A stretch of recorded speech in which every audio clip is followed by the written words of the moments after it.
Obviously, I'm not telling you what to do, I'm just telling you what I'm doing. Hello, welcome back to Sage and Stone Homestead. My name is Heather. So this is week 2 of the Every Bit Counts challenge put on by Three Rivers Homestead. And actually for the past few days, I haven't been feeling really well. So I have not done a whole ton of food preservation. I did dehydrate some cherry tomatoes and we'll be putting those away, and I also managed to chop up some tomatoes and put them in the freezer, so I have some footage on that I will roll right now, and then we'll come back in here. My kitchen is exploded because when Mama doesn't feel good, this kind of things happen, but I managed to make some muffins today. This isn't part of the food preservation, but I figured you'd like to see them. My greenhouse hasn't been producing nearly as many tomatoes as I had hoped, but we're still getting enough to where we can eat some fresh and preserve some. So I've got a small bowl of cherry tomatoes here, and honestly my favorite way to preserve cherry tomatoes is by dehydrating them. When it comes to rehydrating them, all I do is put a little bit of hot water on them. It doesn't even need to be necessarily boiled in a kettle or anything, and within about 10 minutes they will have rehydrated, and the texture is a lot like one of those like sun-dried tomatoes that you can buy, except for without the oil. When they're dehydrated, their flavor is super concentrated and so good, and you don't even have to rehydrate them to eat them. They're very good as a snack all by themselves. So the process is pretty simple. I'm just going to be cutting these in half just to help expose them to the moving air inside the dehydrator, and setting them cut side up, so skin side down, on the dehydrator tray. Now I have a wet towel here because sometimes there's yucky things on the outside of the tomato and I don't really want to include that. This is one of those tasks that is a little bit fussy, and so if you can put, you know, your favorite podcast on or an audiobook or something while you're doing this, it's very helpful.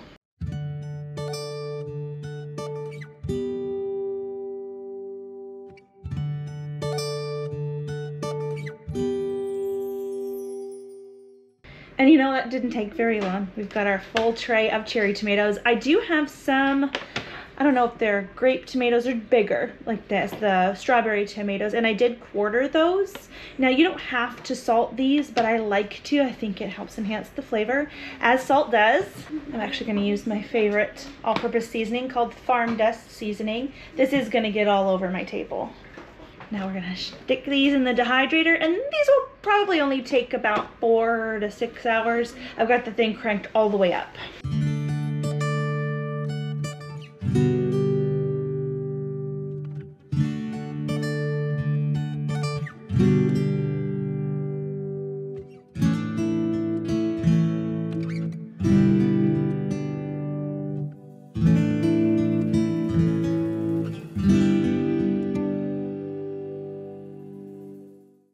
So this is actually my first time using this muffin pan. It is cast iron. I really like it. This butter that I have is butter that I made with cream from our goat's milk. And if you are not aware, butter freezes really well. I actually just pulled this out of the freezer. I'm still working on getting my butter to be a little bit more solidified. I can't exactly make it be like the butter from the store, but it works really well and it tastes very good. It's just a little bit loose, and it may be the heat in my house. We are having air conditioner problems. But yeah, this is breakfast this morning. I'm gonna get this served up, and then we need to preserve some tomatillos.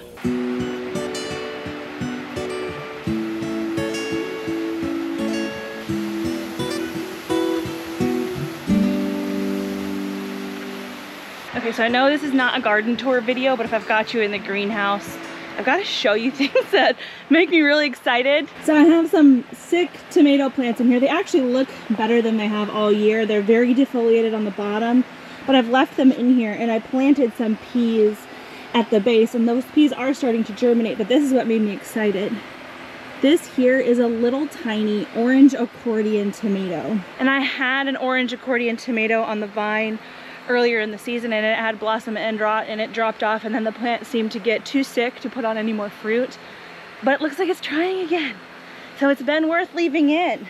Anyway, that just made me really excited. But what we're actually in here for was to water those newly planted seedlings, and also I need to see if I have enough peppers to go in the tomatillo salsa. I'm gonna try to do a salsa verde. This will be my first time actually processing tomatillos. We've been eating them raw, which has been freaking some people out, but they're actually pretty good. So we do have some jalapenos. These do not have heat. We can use these for flavor.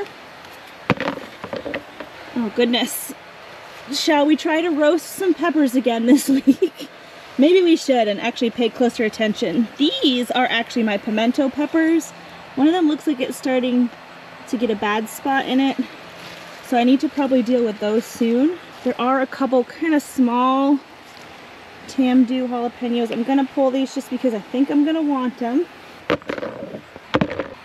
I'm actually not a huge fan of heat in my salsas, but I do like a tiny kick. I like to feel that I'm eating salsa and not just like thick tomato sauce. Oh, sad day. What happened here? One of my sunflowers fell over. One of my subscribers said that they made tea using the petals. This seems like a good opportunity for that.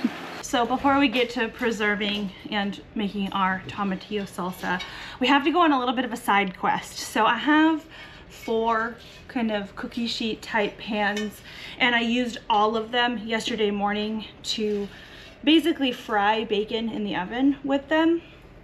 So all of my pans have lovely bacon grease in them, and I will probably elect not to wash these pans in order to make our salsa in them, because that flavor is probably going to be pretty darn good.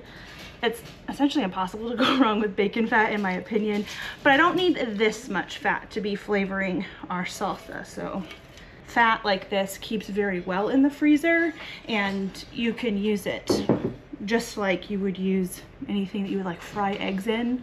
It's so good for stuff like that. Right now we use a lot of lard from these same pigs, but when you need just that little bit of extra porky flavor, this stuff, bacon fat, hits the spot. I don't think I need to be convincing a lot of you guys about that.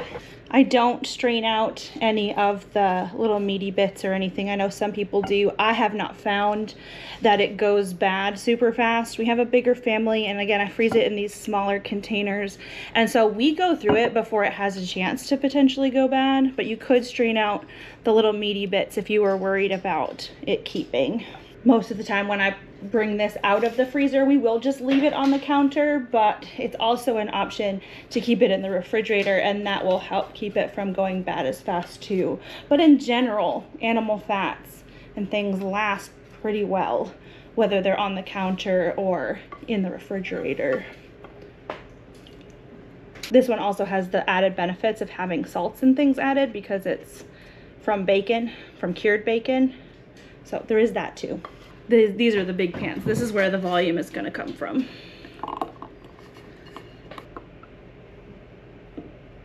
This is actually the pan that we burnt the peppers on last week, and I did kind of somewhat scrub it before I cooked bacon on it, but not super thoroughly. These pans, these stoneware pans, they do come cleaner than this.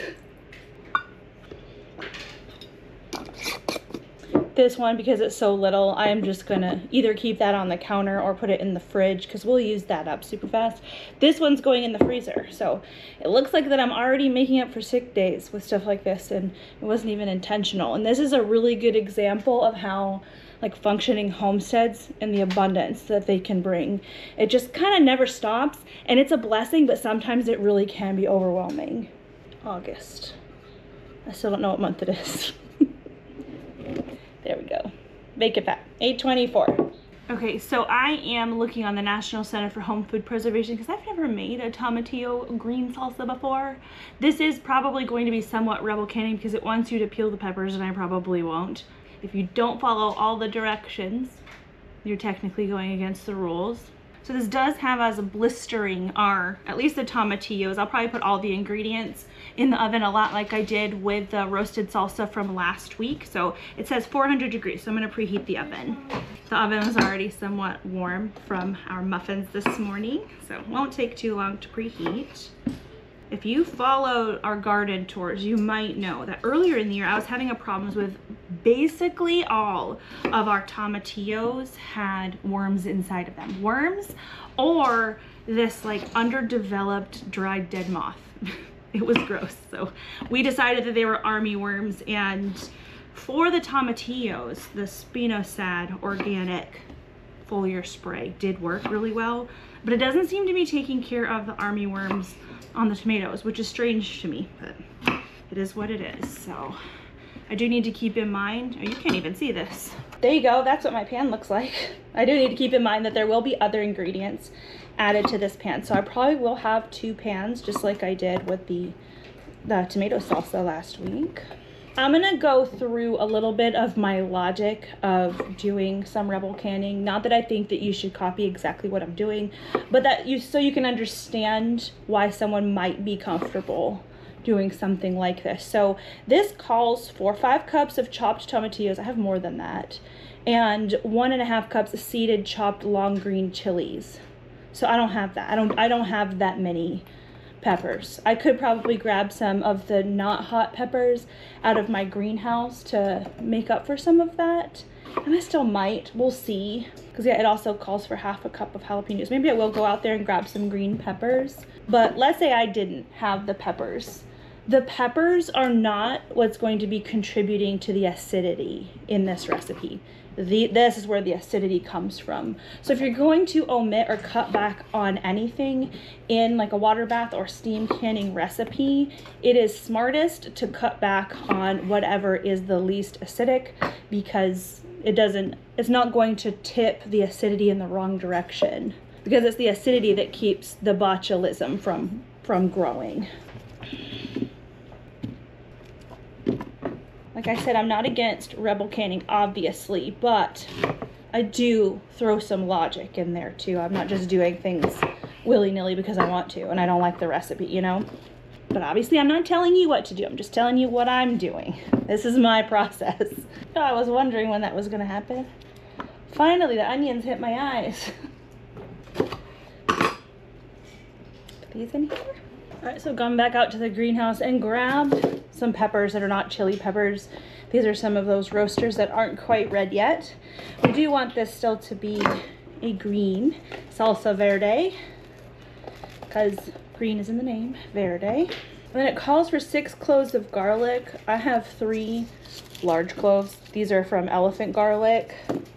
Elephant Garlic does have milder flavor, so just because these are bigger doesn't mean they're going to have the same amount of punch as 6 cloves of regular garlic. But I'm trying not to tip the balance for the acidity in the wrong direction by adding too much extra volume of non-acidic ingredients, so I'm just going to play it safe. That was too violent, I apologize. Got everything loaded. Can't get too close to those onions with my eyes, but it's time to get roasted in the oven. And while that is roasting, I need to actually put away some chev. So again, we're still making up for lost time here. This chev has been hanging longer than I like my chev to hang. Usually 3-4 hours is plenty of time, and when it's mixed together, it's perfectly like cream cheese. But because this has been hanging quite a while, this is going to be drier than I like. While this was hanging, it was dripping down into a pot below where it was collecting its own way. Overnight, a few fruit flies had flown into it, which does happen. So I have this whey that we actually collected last week from the chev that I'm going to add to this to make it the texture that I like, and then it can go in the freezer. I like to keep a steady supply of fresh chev around all the time because it is so good. As I mentioned before, we use it a lot like cream cheese, but because I haven't felt well, this is what I've been doing with the milk that I've been getting every day. Instead of just keep adding milk to my fridge, because I still need to make a hard cheese. I haven't done that ever since I talked about it last week. I figured it would be best for me to just do something with the milk right away. And chev is really the easiest thing for me to do, especially when I don't feel well. So yeah, I've got this one to strain, so I might as well put this one in the freezer for when we're not getting as much milk at once. You know, I tried to wipe it off. When you fell earlier, you got a scratch. I've got a backup. Let's see what this looks like while recording. Oh, that's funny.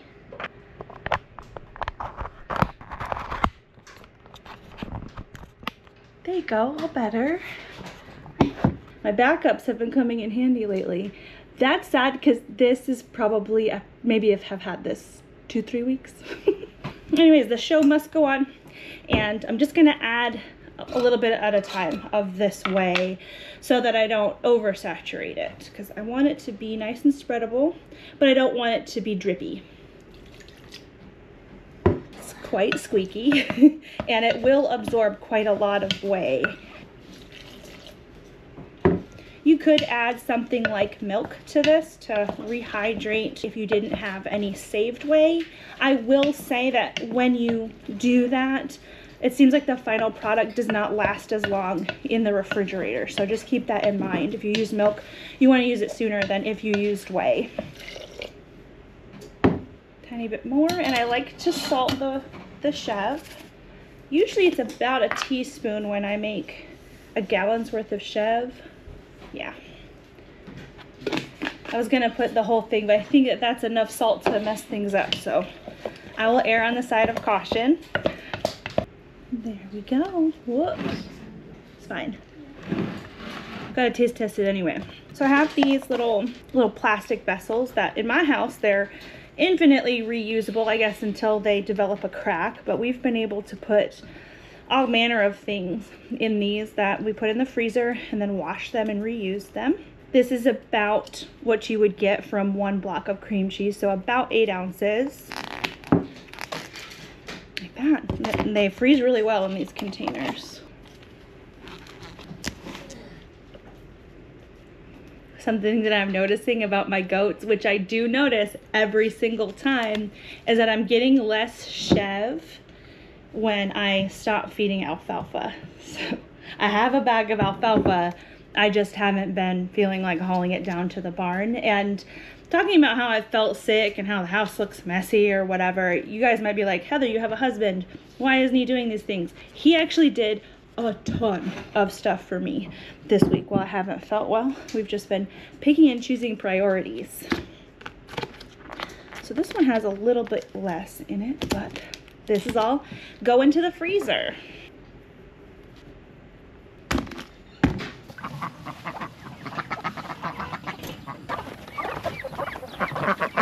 Hello, ladies and gents.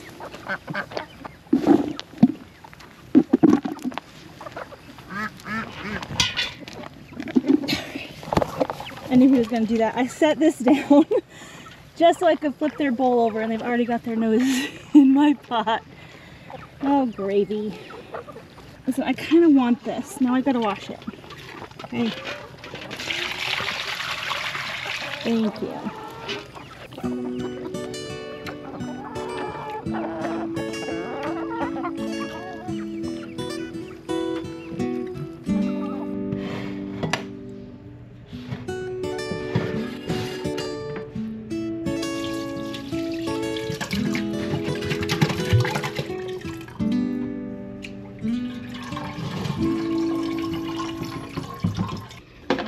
So these are actually the cherry tomatoes that we diced up and put on the trays earlier in this video. That was actually quite a few days ago. These were dry and I just shut the dehydrator off and kind of left them. And this morning, because there was a little bit of humidity in my house, especially my dehydrator's in our entryway and there's no like air vent over there, these were a little bit less dry than they had been when I had originally shut the dehydrator off. So I let it run for another hour or so this morning, and they're good and dry now, so we can pack them up.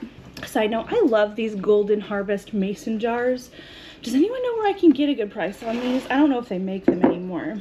I just love the look of them, like that cornucopia. It's precious. So as you can see, I can pick up this dehydrator tray. And I have already eaten one of them. I don't know if you can tell, but they're very good. And then I can just funnel it right in, like so. Come on.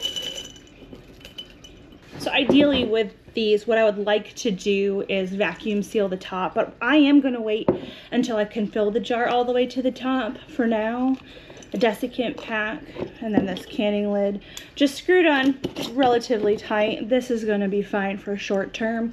This would probably be even fine for, you know, up to a year or so. I like the extra security of vacuum sealing my food, and so I will get to that, but like I said, not until I can fill it all the way up. I almost forgot about these guys. So I have never made tea from sunflower petals before. So what I'm gonna do for now is just pluck these off and lay them on this plate. I do have a setting on my dehydrator that is for herbs, and I may choose to run that later, but I think I might actually go harvest some more sunflower heads so I can get a good amount, because I'm not really sure how much is needed for a good cup of tea. And if I love it, I would like to have more than just one serving of it potentially. So there's no seeds in here right now, but I bet you the chickens will still love them. Or maybe a bunny. Do you want to try this?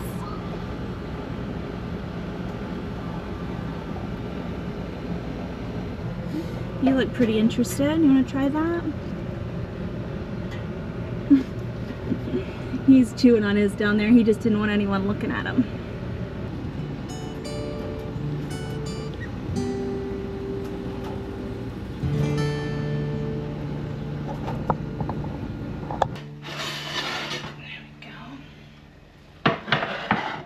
So there's not exactly char on these, not really, but all the tomatillos are good and blistered. I'm just gonna do much like I did last week and put everything in this pot.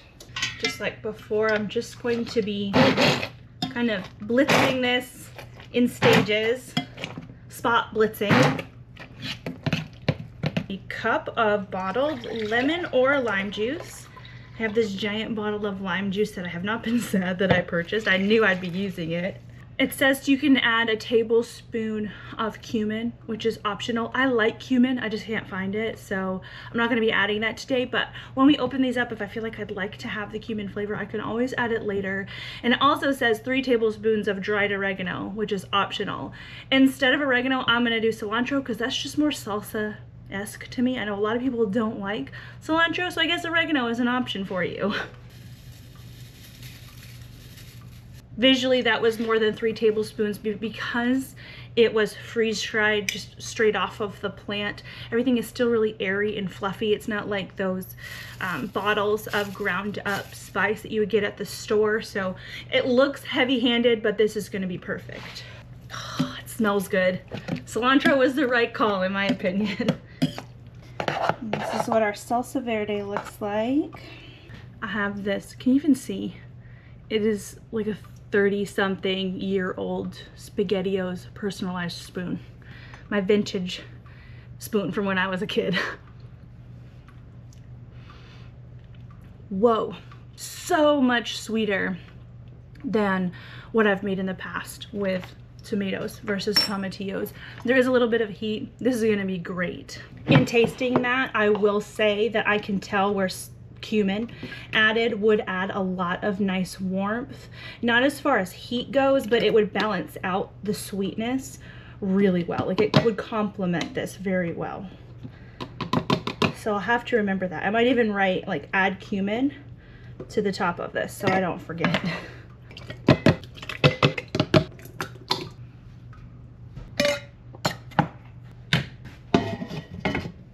Hello, so I just had something happen and I wanted to turn on the camera and show it to you. So this is not done. I actually stopped the process midway because I heard what I think is one of the lids popping off. And with steam canning, you can do this a lot easier than with something like pressure canning. With water bath canning, if a lid pops, all of your ingredients will come out into the water and it's essentially a loss at that point, but okay. This is definitely something that I love about steam canning because this is still salvageable. So I could just pull this out and put it in the fridge and we would very likely eat it. What I'm gonna choose to do is actually just put the lid back on that. And this can happen if your lid isn't quite fingertip tight. So it can happen because it's either too loose or too tight. You really want to aim for like a happy medium, and it can be a hard thing to figure out, and sometimes certain lids can be a little bit fussy. Like if you've ever worked with those Tatler canning lids, they're the plastic reusable canning lids with a gasket, those are particularly fussy. These ones, I really like these lids. They're a little bit thicker than your like ball lids with this this blue gummy, and I may have needed to screw that on just a little bit more. But also if your ring is a bit rusty or maybe even a little bit warped, that can contribute. So I may try to find a different ring just to remove that from the equation. So that was really kind of as tight as I could get it with my 3 fingers. That's the rule. A lot of times what I will do is then just go a quarter turn further, and for me that's the sweet spot most of the time. So we'll see how this works out. I do need to start the process all over. So if I had been timing this and it had gone, you know, 5 minutes, I couldn't just do 10 minutes more. I need to start all the way over, which is fine. A lot of times with the steam canner, when the processing time is done, what you're supposed to do is actually just shut the canner off and let the canner rest on the same burner that it was on for 5 minutes. I like to take an extra step when exposing my jars to cooler air and tilt the canner in order to vent it like this for an additional 5 minutes. This is going to help reduce the incidence of siphoning, which is when the contents of the jar are so much warmer than the outside air. Sometimes the pressure difference can be a little bit extreme and it can force some of the contents out of the jar. It's very common with tomato products, and because, I mean, tomatillos aren't tomatoes, but it's close enough to me, and this step does not hurt.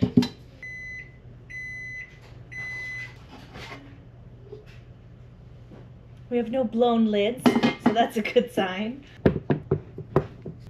So guys, I think with this preservation makeup day that I have already created an entire vlog. So I'm actually going to stop this video right here and resume obviously doing my daily food preservation. I think tomorrow I'm actually going to pick a few more heads of sunflower so I can have more sunflower tea. So the next video as part of this challenge, we'll start with that. I actually just heard this jar seal, so we do have complete seal success, which is a good thing. That's always the goal. Right now I need to get my house back in order because things fall apart when mama's out of commission, but I'll see you guys again soon.